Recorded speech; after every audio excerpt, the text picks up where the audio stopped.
respected principal of the college, Dr. Riyadh A.M., respected chair of the session, the head of the department, Roy sir, and the coordinator, Ms. Sajira, and other teachers and students of the college. I am truly delighted and honored to be part of this seminar on gender, caste and resistance today. And my topic is intersectionality of caste and gender in Dalit literatures, Dalitbahujan literatures and cultural politics in Kerala. So I congratulate Ms. Ajira and the department and the college for doing this timely and relevant seminar in the present when we are facing, not just Kerala but India and the world, we are facing many issues related to intersectional socio-political problems and realities. So intersectionality means the simultaneous existence of various inequalities and injustices and unequal systems and institutionalized forms of oppression within a particular society. So in each society, everywhere in the world, not just in Kerala or India, but everywhere we have these problems. As students of English literature in particular, we talk about the European literature, we talk about the Asian and African literatures, we talk about African American literatures, and so on and so forth. So everywhere you find the ancient divisions and graded inequalities, hierarchies, different forms of oppression and othering and demonization and subordination and exploitation of people based on these issues. They are nothing but issues of race in the West. It is basically called the question of race.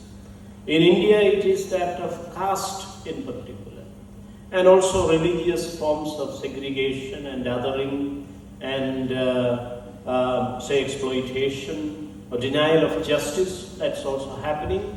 But race and gender, along with the issue of class, you find a kind of universal kind of purview. So in the West it is mostly sexism and racism along with classism that are operating as intersectional issues. Intersectional means coming together and overlapping with each other. You cannot differentiate between them. You have to address them, see them comprehensively as a whole, and address them and tackle them or check them or resist them or fight against these oppressions. So whether it is Europe or America, whether it is the West or India or Asia, you find these intersectional issues or problems in society. Class is an economic category. Class inequality means society is divided basically into, on economic terms, into the lower classes, the middle classes and the upper classes, and many intermediary classes as well. These are not watertight compartments but overlapping, as I told you in the beginning. So these are all inequalities existing in a given society in overlapping or intersectional ways. And this was given more clarity in humanities and in legal studies in particular in the African American context. In the context of the historic struggle against racism, imperialism and late capitalism, and along with patriarchy. Patriarchy is a consistent and persistent, omnipotent and omnipresent kind of reality all over the world, in all the cultures, in all the religions, in all the ethnicities and nationalities, linguistic communities, everywhere patriarchy is all much, all-pervasive and omnipotent. So the white supremacist capitalist heteropatriarchy that is operating in America. The black women writers like Toni Morrison or Alice Walker or Bell Hooks, those authors who you are studying in English syllabus and all. So they have consistently attacked and critiqued the white supremacist capitalist patriarchy. In the case of India, it is not exactly racism, but it is casteism. Casteism and sexism, or casteist patriarchy, is the problem, or the institutionalized form of oppression and violence and othering and exploitation and inequality at large in Indian society. From time immemorial, from the so-called Vedic times onwards, that means some 2000 or 2500 years before Jesus Christ, this Brahmanical patriarchy, the casteist patriarchy, has its origin in the Vedic Brahmanical discourse, and the Brahmanical patriarchy is the institutionalized form of oppression and othering in the case of India. It has invented a unique system, a social engineering system called the Varnashrama Dharma. That is what the Vedas and the Vedic texts they are boasting about. The Varnashrama Dharma is enshrined in the first Veda called the Rig Veda. And in the Rigvedic canto or mandala called the Purusha Sukta, the Varnashrama Dharma is being enshrined. So it is given and legitimized or justified in the name of religion, the Hindu Brahmanical religion, which is nothing but Brahmanism. Critiques of this Vedic religion, like the architect of the Constitution of India, the supreme architect of the supreme document of ethics and law, the book of law in India, the Constitution that was drafted by, we know, Bharat Ratna B.R. Ambedkar. So Dr. Ambedkar has written more than 20 volumes in English language regarding the criticism of this system called Varnashrama, the Vedic Varnashrama, the Sanatana Dharma that has degraded into a social stratification and graded inequality, according to Ambedkar, called a caste system. So the caste system, the curse of India, is a product of this religious obscurantism and priestly patriarchal discourse and institution called Brahmanical patriarchy. Brahmanism, that was under critique in all the 20 plus volumes of B.R. Ambedkar. So Ambedkar, through writing his constitution, and though it was adopted in the 1950s, the Constituent Assembly was formed in the 1940s. Ambedkar came to the Constituent Assembly by contesting from Bengal with the help of the Muslim League in particular. And the minorities of the nation has played a crucial role in the formation of the Indian Republic and also the Indian Constitution, the book of law in the country, by supporting Babasaheb Ambedkar to come to the Constituent Assembly, and there he drafted the final version. But from 1920s onwards, especially early 1930s, when he went to London for the round table conferences with the British were ruling India from at least early 19th century. They have ruled us more than 150 years.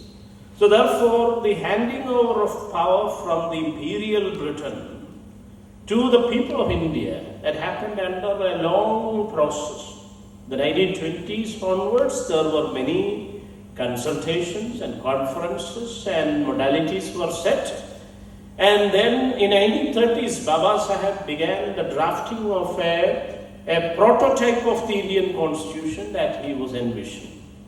And there he talks about the question of handing over of power. And he warned us that mere handing over of power to the Indian people that would be a handing over of power to the Indian elites. Who are the elites? The caste Hindus who have monopolized public sphere and all forms of capital. Capital is having many dimensions, not just economic.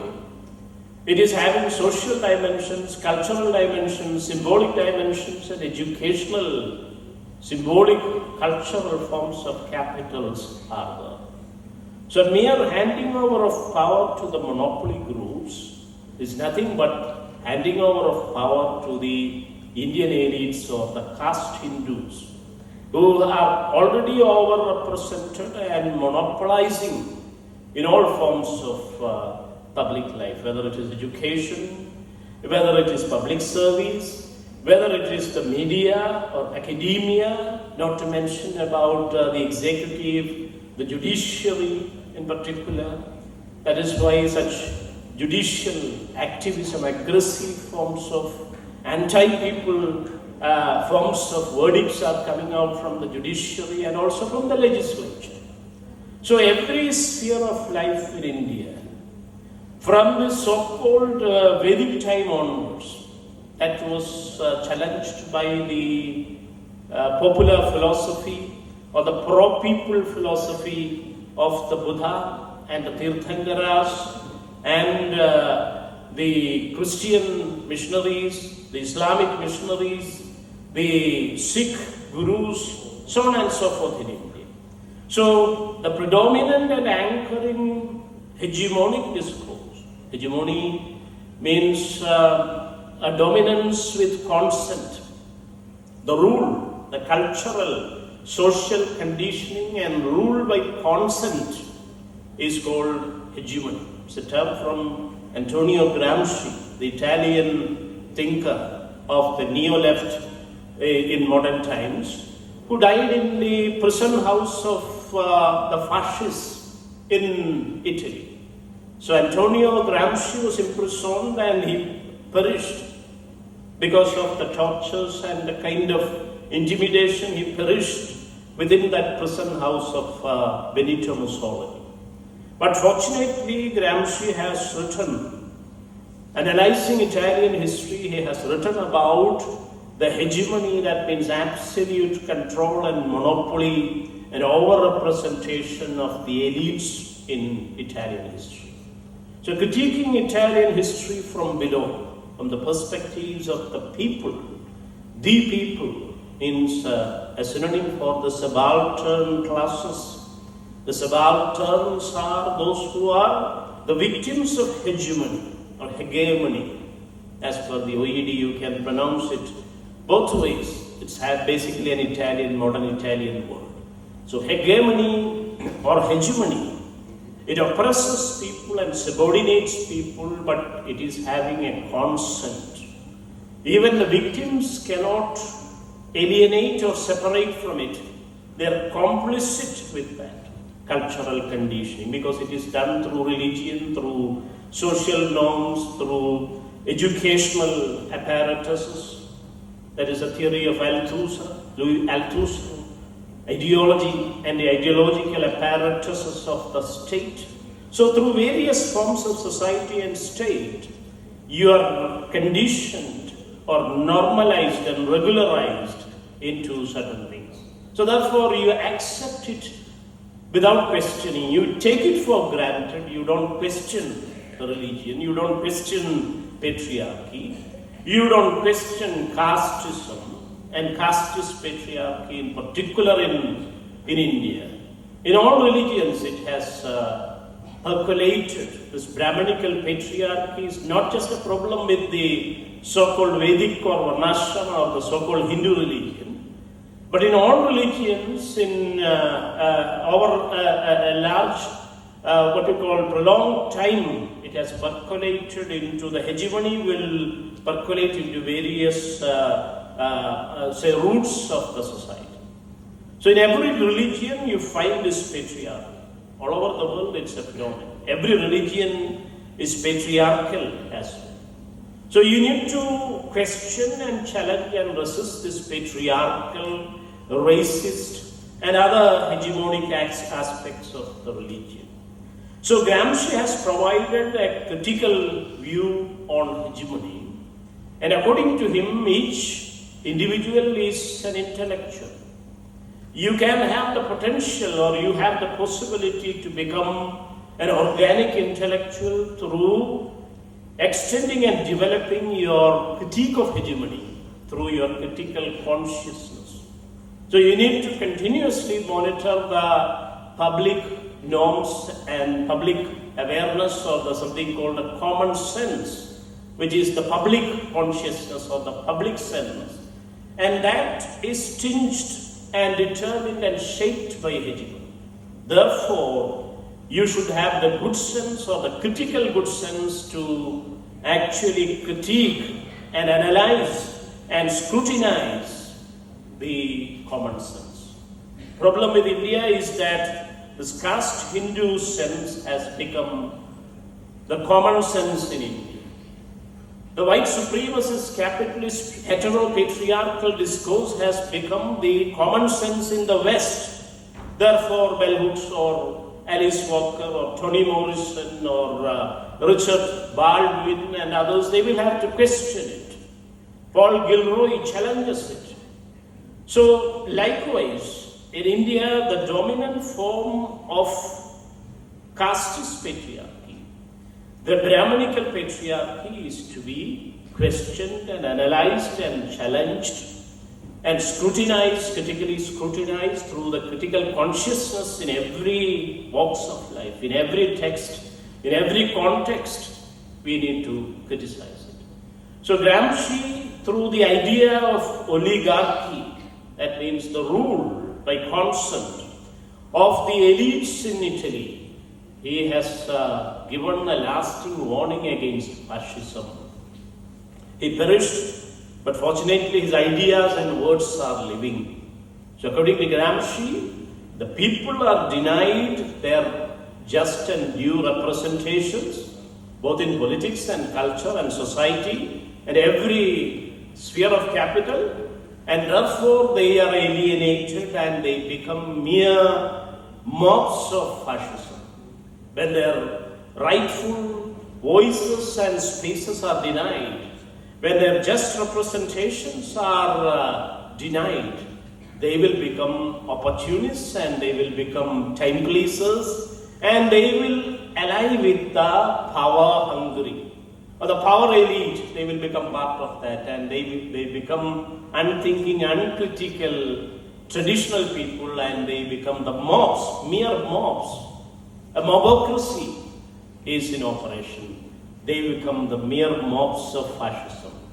So oligarchy, the monopoly of the traditional elites in power and every walks of society and every forms of capital, that will bring in fascism. That is the warning.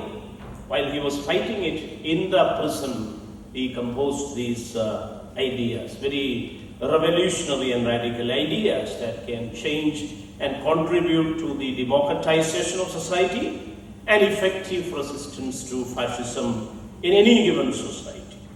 In the context of India, Babasaheb Ambedkar was analyzing the society and history in India, and he wrote all those 20 volumes, among which you find Caste in India and Annihilation of Caste.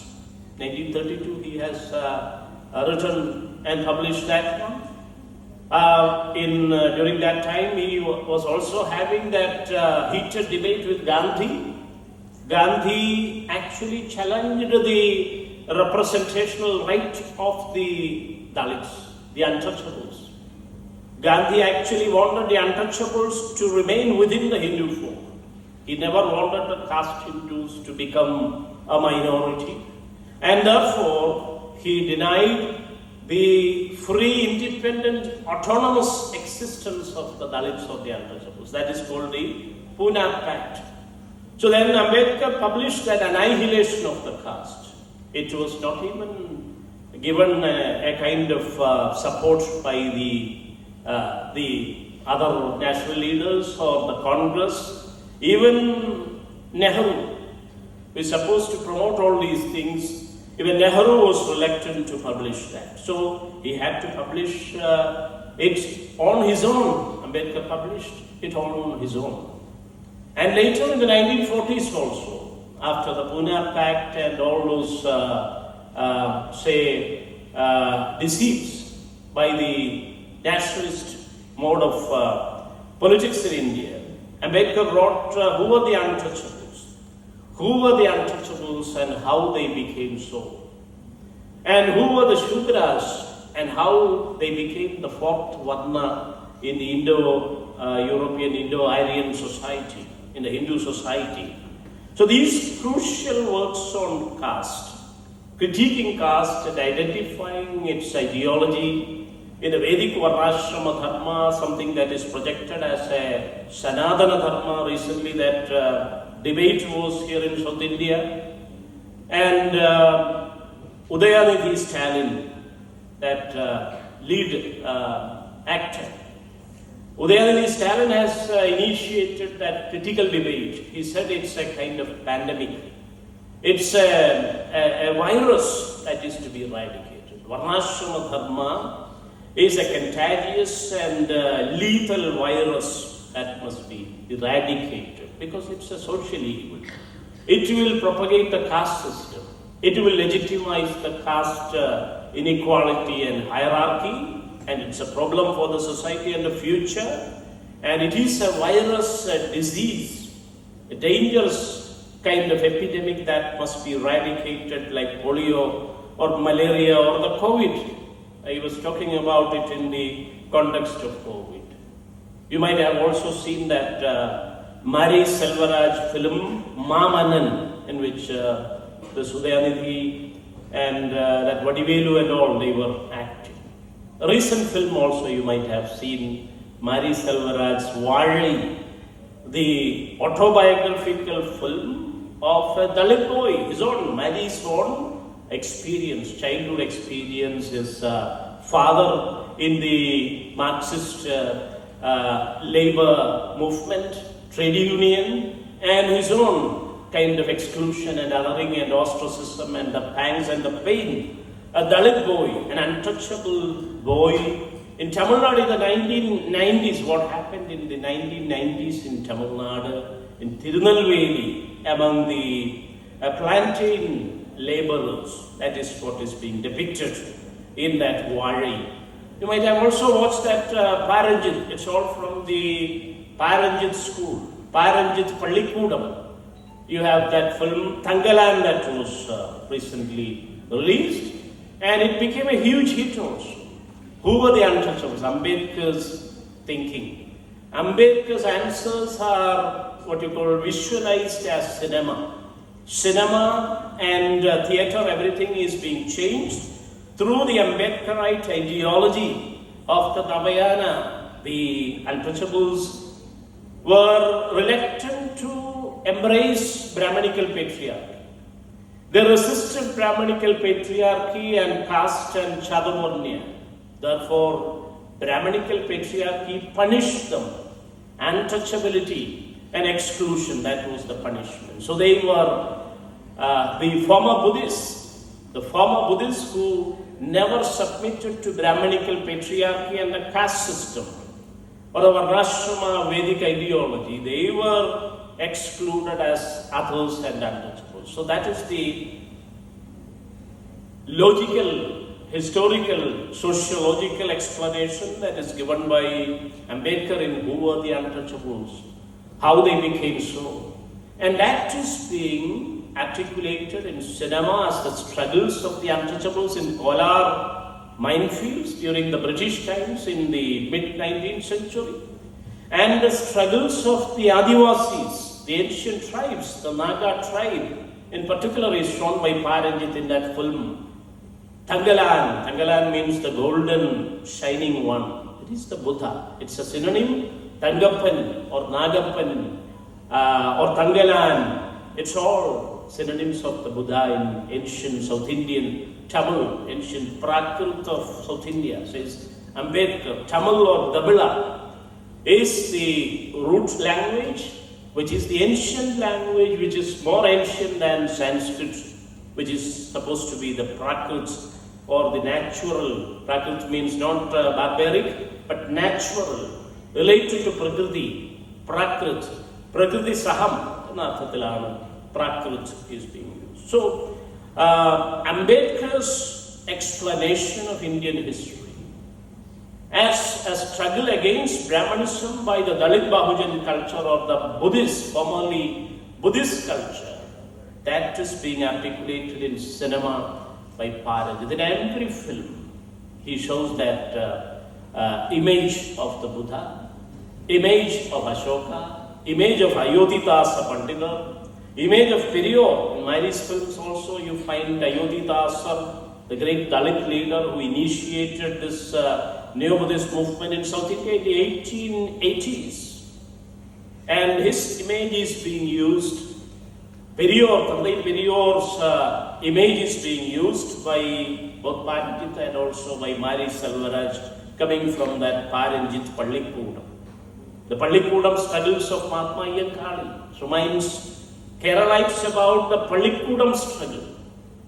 Pallikudam struggle, the public schools were initiated by Mahatma Kali. In 1890s, he began his bullock cart rides, which is called the Villuvandi Samaram, Villuvandi Yatra. Through those public processions and asserting the public roads and highways, he has opened up the public spaces. And the philosophy was given by Narayana Guru's own dictum on education. Educate so that you are liberated. Organize so that you are empowered. So the great educational message of the Guru and the great organizational message and mission and praxis of the Guru has opened up the value sphere of the modernity of Kerala at the wake of colonial intervention in particular. So it happened with a lot of struggles. This is the 200th anniversary of Nadar women's struggles to cover their breasts in public. The caste system was that much evil and inhuman that has prohibited. It banned even breast clothes and public roads and all forms of human rights to women, untouchable women. Avarna women, Dalit and Bahujan women were humiliated and degraded to that much extent. So, these are some of the aspects of our history, Dalitbahujan history. Dalitbahujan means which is a more inclusive and broader term that can include all the people, almost all the people in India. That's why I have elaborated from Dalit literature to Dalitbahujan literatures. It is given in plural to include more and much so that not just Dalit, the SC and STs, but the OBCs and other Shudras and women of all castes and varnas and the minorities of the nations are also included within it, because the minorities have waged the battle against this caste varna system from the Buddhists, from the Jains, from the Jews, the Christians, Muslims, Sufis, Sikhs, Parsis and a lot of other minorities of the nation. They were all detaching themselves from the caste and varna paradigm, and they were critical of this Brahmanical patriarchy. Though patriarchy has crept into all these organized religions later, that is also something to be discussed.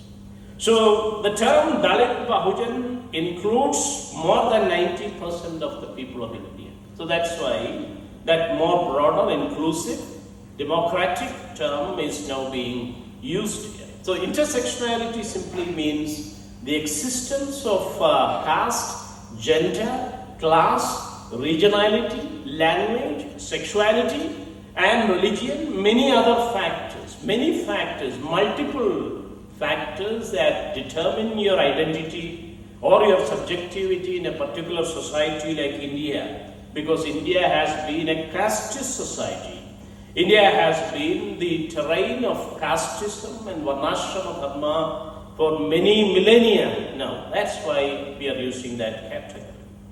So, this particular term was popularized in recent times. It is there in the critique of Ambedkar, as I told you, as Dalit religion is having a formal origin, a very sound philosophical and political origin in the writings of Baba Saheb Ambedkar.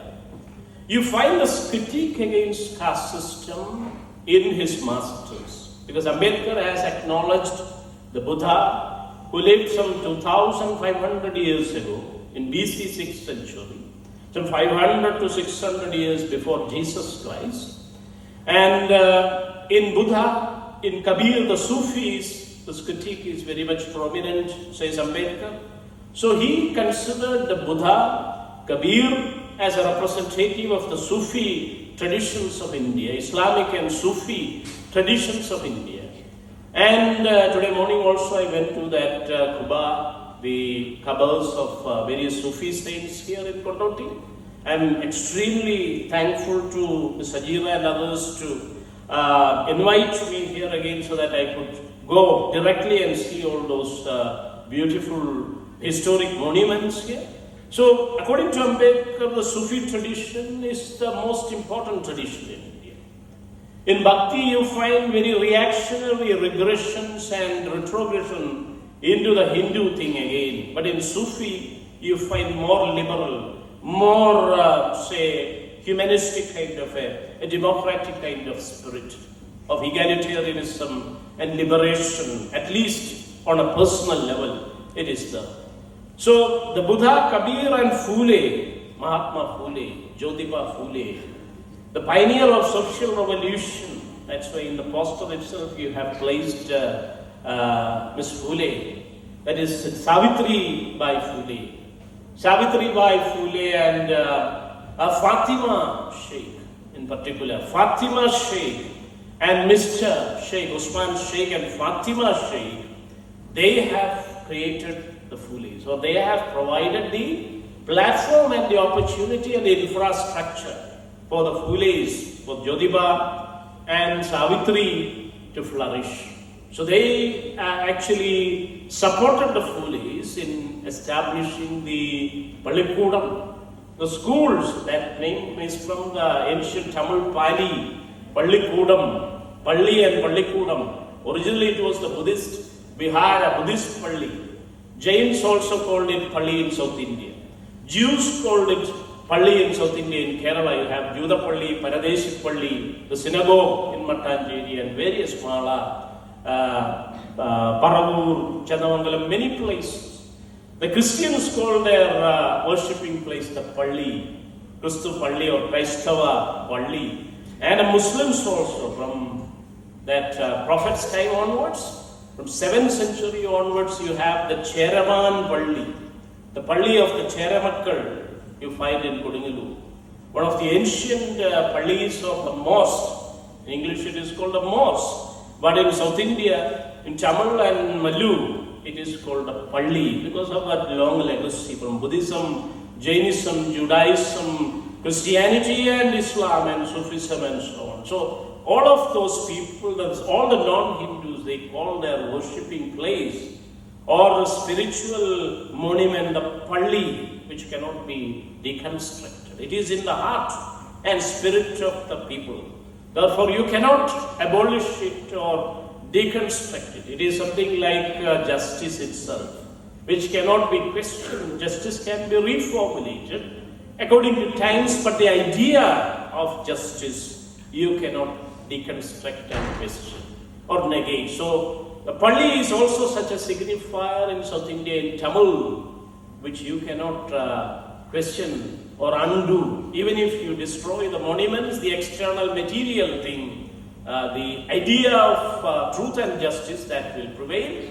So that is the Palli tradition. So anyway, Ambedkar has given this legacy of Buddha, Kabir and Phule.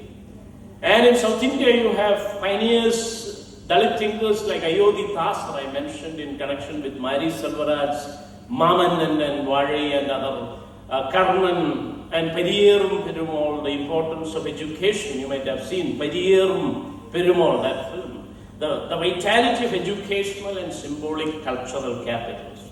So, everywhere you have these liberating traditions. So these liberating traditions of the people, the subaltern classes, the minorities of the nation, the women and the outcasts of the nation, that tradition is broadly called Dalitbahujan culture, and the politics of it is called cultural politics.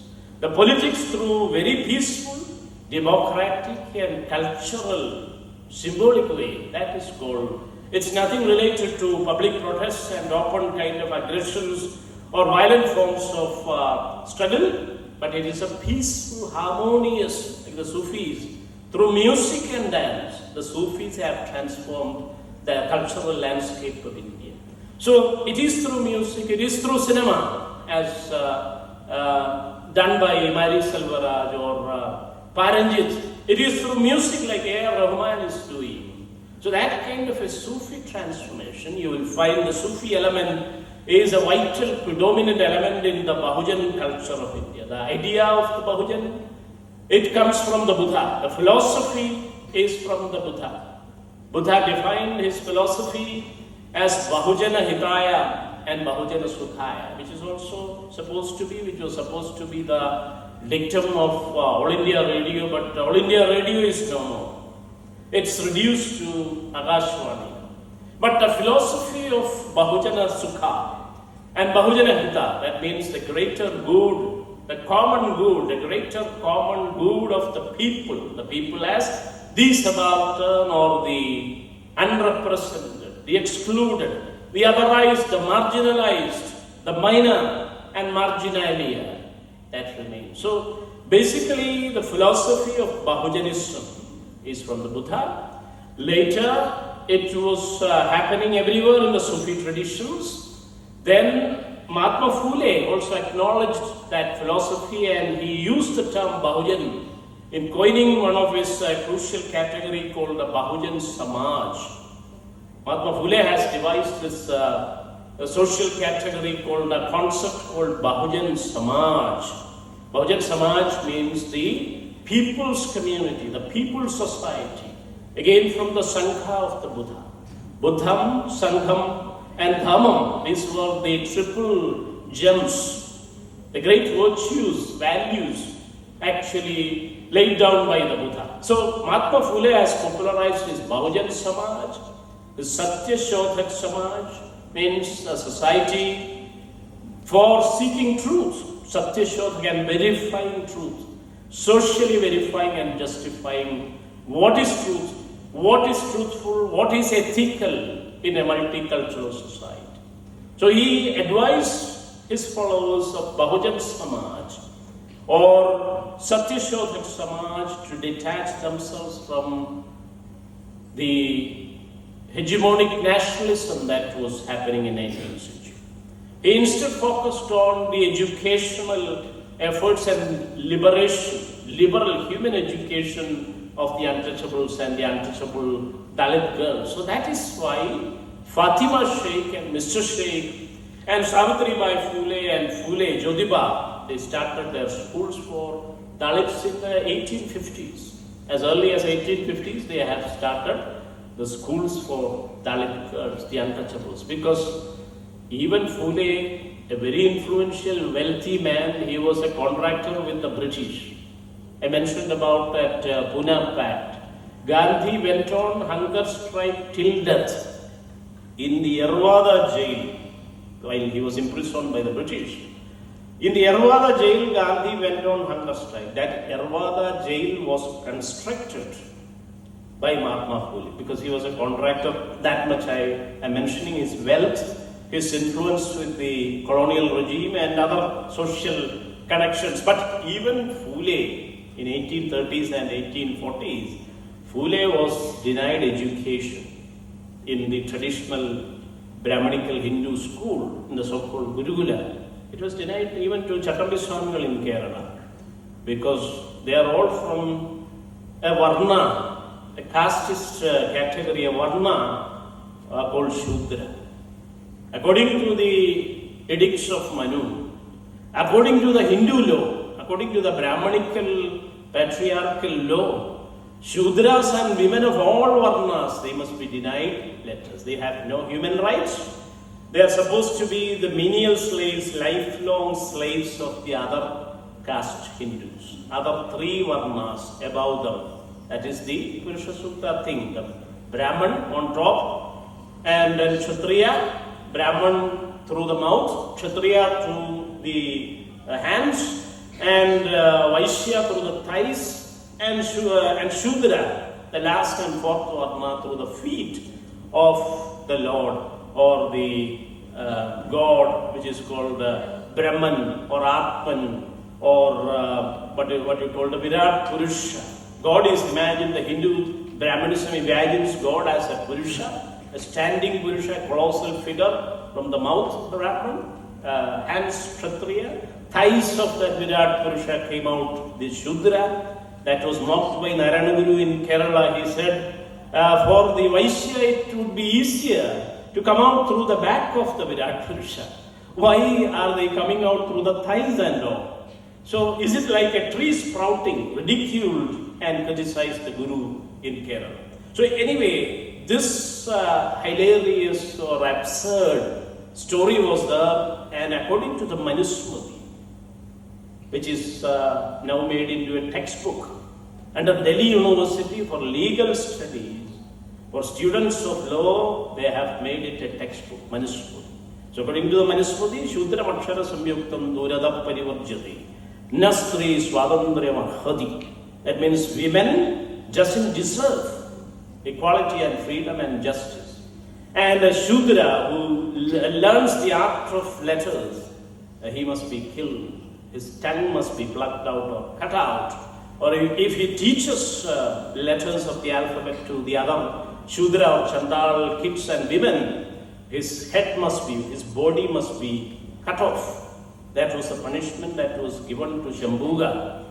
So in 1914, Narayana Guru in Kerala has made the historic statement that it is the British who gave him a right to education and sagehood, because if it was in the time of Ram or Rama, in Ram Raj, I would have met with the fate of Shambhuga, he declared. Ramadigalude Kalate, Shudradigalude Gadi, that is a statement 1914 of Narayana. So Mahatma Phule was a Shudra. This Chakami Swamigal in Kerala, he was a Shudra. Therefore they were all denied formal education, initiation into the letters of the alphabet by saying that they are all Shudras. So Shudras and women of all varnas, even Brahman women, they won't be given any education.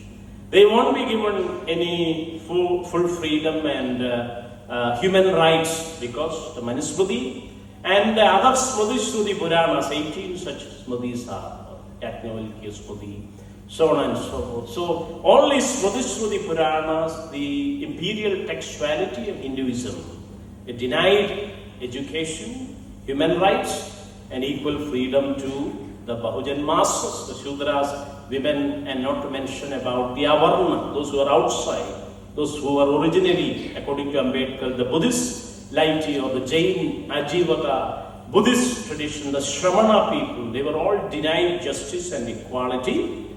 That's why they have initiated this struggle at the wake of modernity in India.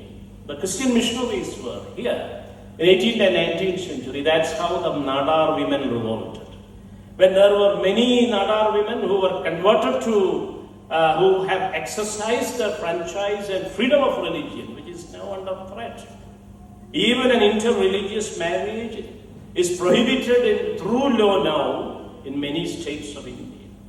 So something that is the core value of Indian constitution that is made by Ambedkar, freedom of religion, freedom of opinion, freedom of expression, minority rights, everything is being amended and changed and gradually being undone. The core philosophy of democracy and inclusion through representation, that's also completely undone through the EWS. The 2018 in Kerala, it was implemented in Kerala in Devaswam Board, which was already overrepresented by the caste Hindus by 90%. And again they claimed the 10% on economic undue and say unjust economic ground which is against the social justice and social democracy paradigm of India. We are not understanding and educating our people about the issue of democracy. Democracy is the rule of the people by themselves, but through representation. So each social sections are realities in every part of the world. In the West or in the United States or all over the modern world, civilized world, you have social sections. History has made us unequal. History has created these identities and the subjectivity. So democracy is the new politics of inclusion and representation. It's not for exclusion of the already marginalized, but it is to include the excluded or the marginalized or the unrepresented. The unrepresented in education and social service or public service, government jobs and other positions of judiciary, executive, and even in the fourth pillar of the media, the unrepresented, especially the minorities and outcasts of the nation, their representation must be ensured. That is why reservation was enforced. So reservation is the only just and practical policy and recruitment kind of process through which you can ensure that these excluded people, these cut-off sections of society, they are being included. So it is not given for as an economic package. Economic or class dimension is not it's for social and educational backwardness. Backwardness means backwardness in representation, not in any other capitals, not in education or other efficiency or practicality or hard work or other human potentials, but they are denied representation. They were cut away and they were set away, they were excluded on the grounds of caste and gender and religion in India, and therefore their representation must be ensured. That's why reservation. It's for unrepresented backward communities. That was there in Ambedkar's original draft, and also it is included in the actual document, 1950s Constitution. He placed it as a fundamental right. So the right to representation is included in Chapter 3 of the Indian Constitution. In fundamental rights, you have the fundamental right, the social groups, the communities, all communities have their fundamental rights to get their due, just and due. That means proportionate to the population. Democracy, it's all calculated according to the population of a social group and their representation. So therefore, it's a fundamental right that is being denied through the gimmick of the economic thing. So it's not an economic upliftment program, it's not a job-giving program, it's not for based on the income or the class position, but it's based on your social representation. Even if all the members of a particular community, they may be very rich, but they need political representation. Irrespective of their class or economic status, they must get their due and adequate shares in power, in education, in judiciary, in all the policy, in legislature, in the media, in all the public sphere, where the people's tax money or the people's money indirectly are used. So that is a concept of democracy. Democracy is the politics of representation. It's not based on any economic program or your class position, but on the social representation of people. There is no democracy possible without representation. So this is being gradually obliterated and subdued through various discourses and narratives of the caste Hindus, and they have created this economic narrative, economic determinism. It's all, everything is being determined by economics, but there are different forms of the capital. Pierre Bourdieu, the sociologist, French sociologist, post-structural philosopher and sociologist, has elaborated about the other forms of capital. Antonio Gramsci has written about the importance of this, what you call ideological issues. not just the base issue of economics. The base superstructure, Marxism, was completely questioned and reformed by Antonio Gramsci by talking about the issue of ethnicity, culture, religion, social conditioning and all. So he has postulated the cruciality of religion and other ethnic divisions like caste and other things, cultural issues in the society.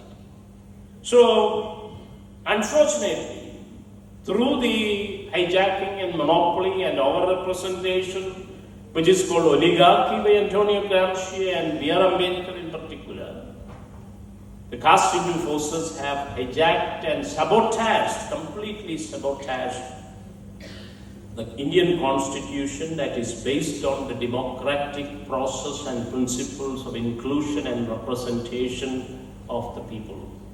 So we need to, the 103rd Amendment, the EWS Amendment that was passed and again validated by the Parliament 2019, and very recently in 2023 it was validated by the Supreme Court of India. That too was a divided kind of judgment. 3 against 2. The constitutional bench, the highest body in India of the Supreme Court of India, they had a divided thing. So anyway, the 103rd Amendment must be again amended. And recently that another verdict came from the court, because there is no internal democracy, social representation in judiciary in India. Unfortunately, Ambedkar couldn't include the social justice, inclusion, representation paradigm of reservation into judiciary and the military. So that's why the judiciary is now being used as a weapon by the Hindu Nationalist Party and the regime to sabotage the Indian Constitution, which is basically a social democracy, social justice document. So the people will have to fight. Recently, a court verdict on SCSTs. Again, this economic category of creamy layer, which is the absurd thing in the context of Indian Constitution, which is talking about the backwardness, social, educational backwardness, or unrepresented people. Backwardness is backwardness in a representation, not in economics or any other category. So recently this economic category of the creamy layer, that is now suggested that as given as a verdict, it's equal to an order. Now Parliament will have to change that order of decree of the court. Creamy layer and subdivision of the SCSTs. That is the other attack. It is almost the completion of the attack against the Indian Constitution based on inclusion and true representation, social representation of the unrepresented, the so-called backward in representation. So these are very crucial issues and attacks against the core of Indian democracy and the Constitution and the Republic, which the young generation must be aware of. And only through reading and writing, only through representations, developing your cultural, literary and cultural forms of representations, we can fight against it. We need public struggle also. There is a struggle now going on in Kerala and also in pan-Indian level to appeal for to the Parliament to pass a new law so that this new verdict by the court can be suspended. The creamy layer in SCSTs. In the 1990s, this was done to the OBCs. We were all talking about this as going to be a fatal blow to the Indian Constitution. Today, we said today it is for the OBC. In future, it will be applied to the SCSTs, and then they will end all forms of social representation and inclusion. They are all for the EWS. The caste Hindus themselves, they are less than 10% of the population. Then how can they aspire to be economically weaker within that 10%? Again, further 10% is grabbed. So what a ridiculous, what an absurd, what an unjust kind of sabotage of democracy is being done in the name of economic determinism. Young students of humanities and all the other disciplines, they must probe on this. And we must read from Ambedkar onwards, at least from the modern times. Ambedkar's writing and the constitution, fundamental rights, as representation is a fundamental right in chapter 3, article 15, 14, 15 and 16. You must make it by heart. And also recently the minority rights, that's also under very severe kind of collateral kind of sabotage and attack. The Indian Constitution keeps the freedom of religion. Again, the freedom of expression, part of the freedom of expression and freedom of speech. The minority right, and also it's a fundamental right, freedom of expression and freedom of opinion, freedom of religion, that's also under threat. The minorities have the special right to propagate their religion and belief and their cultural aspects. But the attack against the madrasa system, which has been here from, at least from the beginning of Islam on the Indian coast, that is again under attack. So we need to be very vigilant, young students and Dalitbahujans in particular of this nation, the majority of the people in India, more than 90% of the people of India, we must come together and fight against this sabotage of democracy happening from the forces of monoculture, monolanguage, one nation, one theory. We are living in a democratic world where multiculturalism and democracy is valued. We are not going back into the so-called Vedic and regressive Varnashrama kind of period. So we need to uphold the plurality and equality paradigm, and we need to uphold the multicultural and polyphonic kind of legacies of India. And that is where this Dalitbahujan literatures are playing a crucial role. Because though in the modern times it has its origin in Ambedkar's writing, it has a long history of anti-caste Bahujan tradition from the Buddha at least, from the Indus Valley Shramanic period onwards, this educational cultural legacy of the people of India. India itself, that name is changed into Bharat now because India comes from Indus. It's the name of the river from Indus Valley, Indus River. River Indus and Indus Valley. That's why India is being changed into Bharat now, like All India Radio, in which Ambedkar has given his last broadcast. That is being changed into Akashvani, limited to. So India is from Indus, the Indus Valley civilization, the ancient civilization, the Shramanic tradition, the educational cultural traditions of the people, that is to be upheld. So it's such a long legacy. In Buddhism in particular, in Buddhist writing, you find the anti-caste legacy, anti-Brahmanical legacy. That's why even foreign scholars like Gail Omid, who came here and became an Indian citizen, she has written about Buddhism, challenging Brahmanism and caste. That book is there. So plenty of other Dalit Bahujans we have all written about it. My own book on Buddhism, Puthan Keralam, Kerala Samskarathinte Bauddha Adittara is there.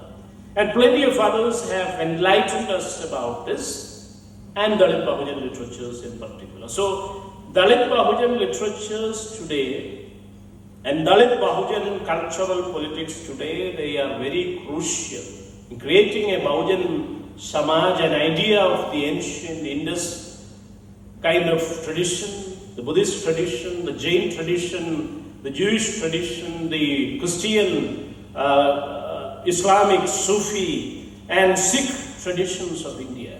These are all heterodox traditions, multicultural, polyphonic traditions that can provide a new democratic vision of India, and therefore we are into reading and writing of these things. So in the case of Kerala, with that I will try to conclude my speech.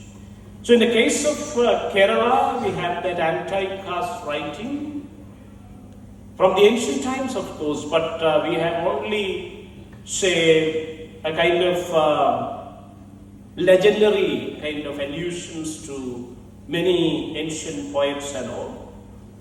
In Sangam tradition, which was an extension of the Buddhist and Shramana tradition in South India, Sangam culture, as I told you, Sangam, Buddham, Dhamam, Sangam, these are triple gems and asylums of the Buddha.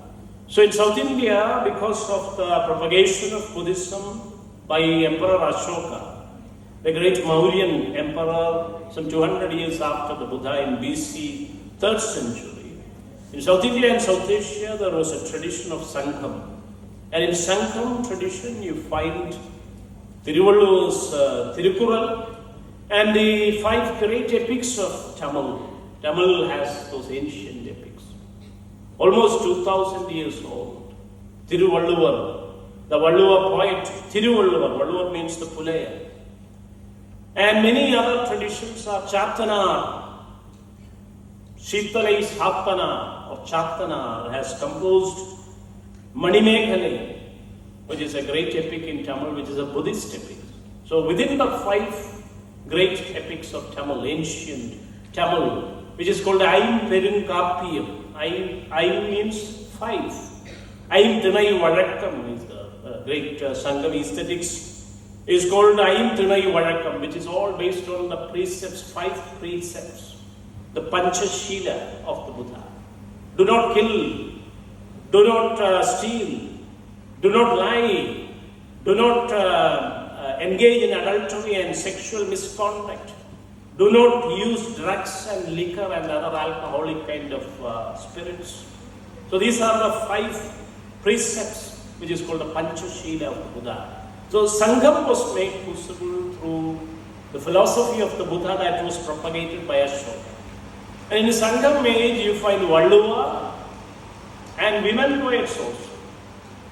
The Pulaya, Paraya, Pana, Kurava, and many other communities of South India who are made into untouchables and Dalits after the 8th century CE, the Common Era and before Common Era. Earlier it was AD, after that and before Christ, that was the division. Now, more politically correct terms, they call it CE and BCE. So, after CE 8th century, when this caste and Brahmanism was established in South India and Kerala, all these basic people, the working people, the Shramana people, the Buddhist and other Shramanic tradition people, they were made into untouchables. So, the Tirukural was composed by a Pulaya poet, a Valluva poet, Tiruvalluvar, Tirukural. Chathanar, another Pulaya or Paraya poet, he composed the great epic called Manimeghale. And at Silappadigaram, you all know, that was composed by Ilangovadigal. He was a prince, a younger prince. He was the younger brother of Cheran Chenguttu, chief of the Cheras. He composed it in Kodungalu, Vanchi, the ancient name. So that kind of a legacy, it was created by the so-called untouchables post 8th century.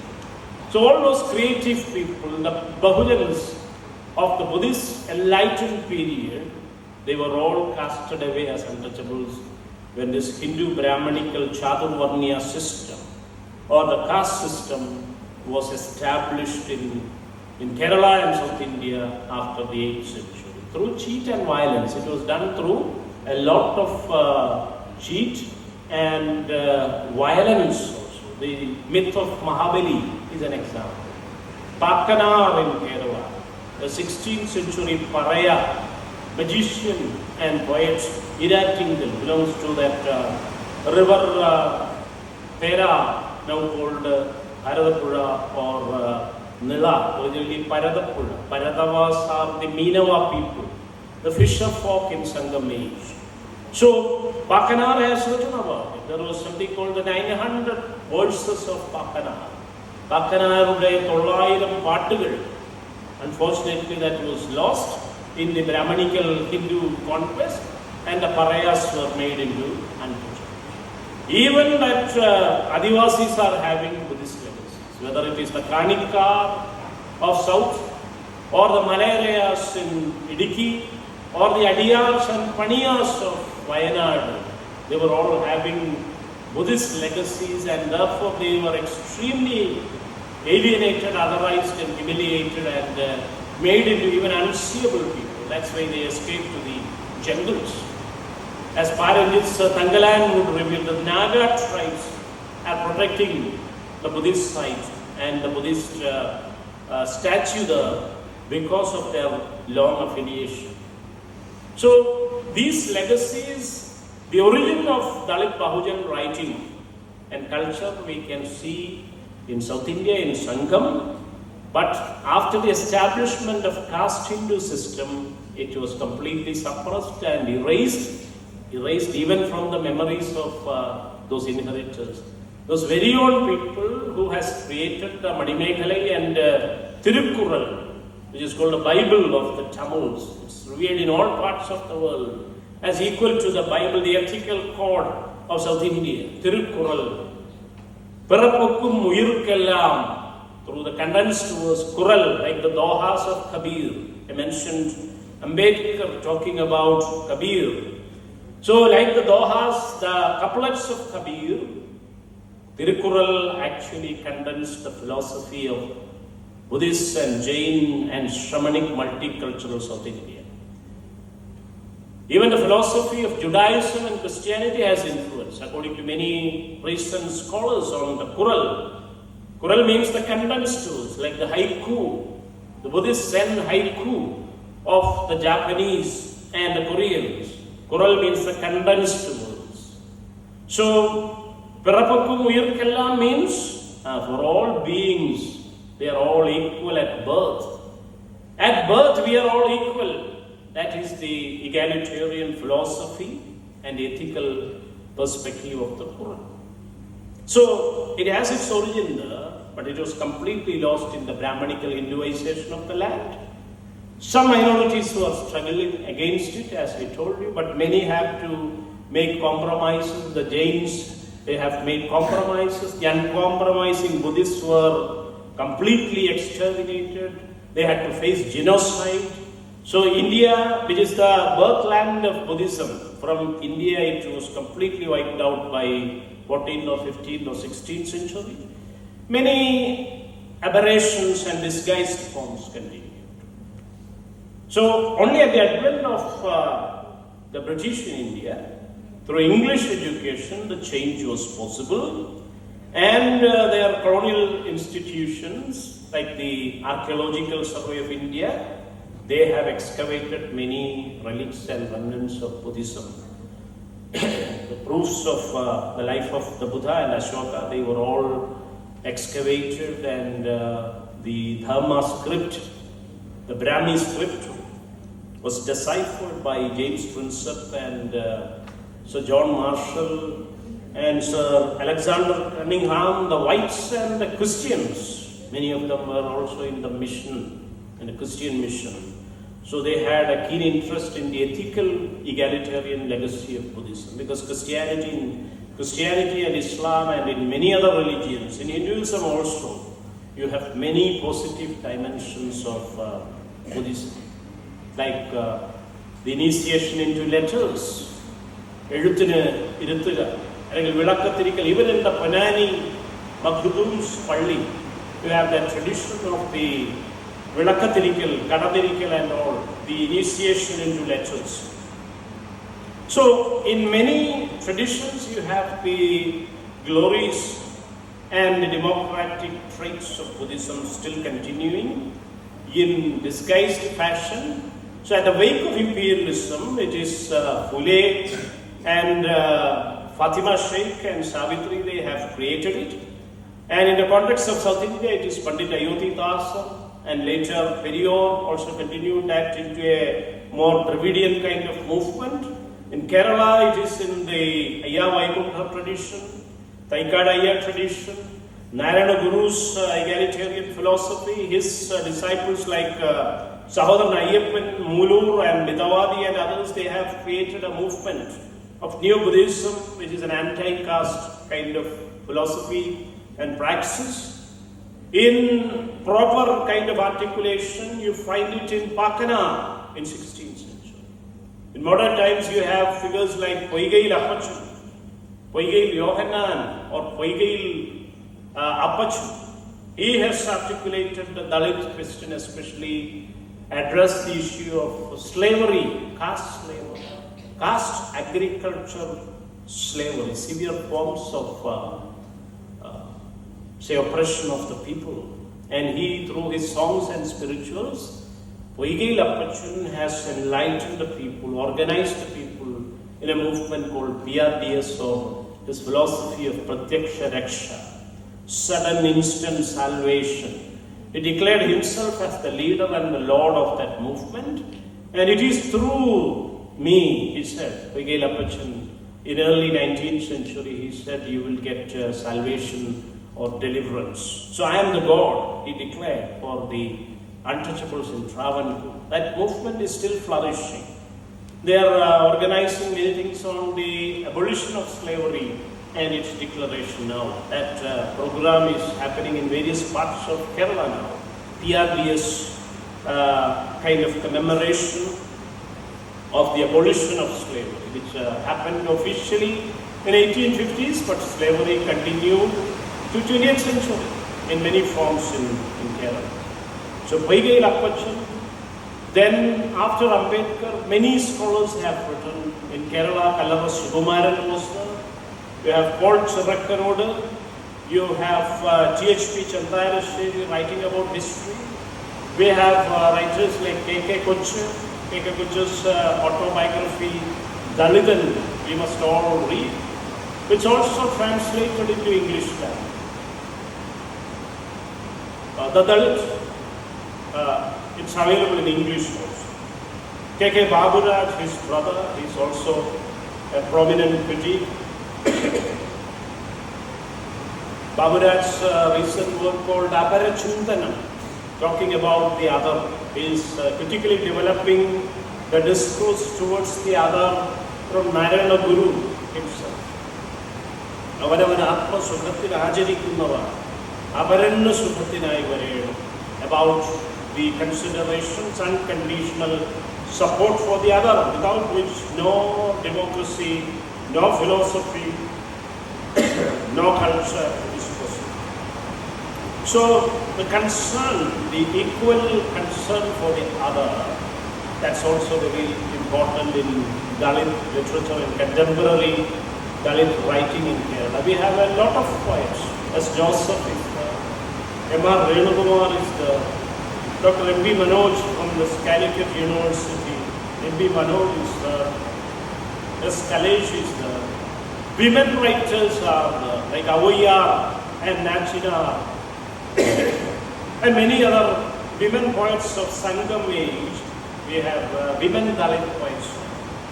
Dalit feminism or Dalitbahujan feminism, that's also a dominant mode of theory. They all develop from Ambedkar's notion of Brahmanism, critique of Brahmanism, and they have extended it as Brahmanical patriarchy. That Phule, from the Phule tradition, you have that Sharmila Rage, a professor of sociology at Savitribai Women's University, Pune. And she passed away, like all these people, Keynote and Sharmila Rage, they passed away. But she has, in her last work, which is called Against the Madness of Manu, against the madness of Manu, Professor Sharmila Rage has extended the critique of Ambedkar as Brahmanical patriarchy. Ambedkar's writings on Brahmanical patriarchy. There are many other scholars, Abhinay Ramesh and V. Geeta, Anupama Rao, many other Dalit women scholars are there working on this field. In Kerala, you have that Rekha Raj has written a book called Dalit Stri Yudapataliga on Dalit feminism in Kerala. We must also remember that Chitralekha, that essay about Chitralekha's life, the Dalit woman auto driver who was attacked many times. They even burned down their auto rickshaw many times, that region, Kannur. So there are essays on Chitralekha also in that Rekhadaj volume, Dalit women, Dapat. So many poets are there. That Vigila is the Dhanya MD is the Ammu Deepa is the many Dalit women poets are writing and publishing today in Kerala. And the most promising thing is that even Adivasi, tribal women, tribal writers are writing within the Dalitbahujan field today. Many Dalit and Adivasi women, Pushpamma is an Adivasi Dalit fiction author. Pushpamma has published 2 novels. She is from the Urali communities, scheduled tribes, Adivasis of Idiki region. Sekher Janu herself has created many narratives. Mother Forest is there. And Adima Makka, the recent work which you can all read in Malayalam, is called Adima Makka, means the slave children, Adima Makkal. Malayalam is not their mother tongue. The Adiyar community, the Paniyar community, 30 plus communities are there within the STs. And now the court is giving the verdict to subdivide them all and implement creamy layer. They have not even learned, Sekher Janu was an illiterate person, she learned the art of letters through the literacy program. And recently that she has got an opportunity to sit down and write her autobiographical narratives. So, Dalit and Adivasi writers from the unrepresented backward communities, writers from minorities, minority women, Salma and Bahama in Tamil, it is very vibrant. Dalitbahujan writing and minority women's writing. It's very vibrant in Tamil as well because the oppression is much severe in Tamil Nadu, as we know. So it is becoming a more broader, multicultural, more inclusive, more representative kind of a cultural resistance and struggle, the struggle for justice, truth and democracy at large in India, which is a fundamental right, the right to representation, the right to speech, the right to freedom of religion or freedom of opinion is a fundamental right that we again will have to remember and reiterate and hold on to. So it is the most vibrant and most happening culturally and politically happening field and terrain in India today. So I hope students of literature and culture, the humanities, social sciences in particular, and all those who are interested in making this India a multicultural and democratic kind of a republic, or at least hold on to our constitution, the guarantees, the foundational values of Indian democracy, the values of equality, liberty and fraternity that is given as a fundamental right, and of course that of secularism, socialism and other kind of ethos. We must cling on to this and we must create more readings and new readings and cross readings and countercultural kind of engagements, critical engagements with this tradition of modernity in India, which is enshrined in the document of ethics, the book of law that Ambedkar has created. So I hope our students will rise up to the occasion and face these challenges. And I wish you all the best. I thank you for the patient listening. And also these are only, say, initial remarks by me. I am eager to listen to your opinions and observations and responses. I thank the department and the college for this, and thank you very much for this opportunity.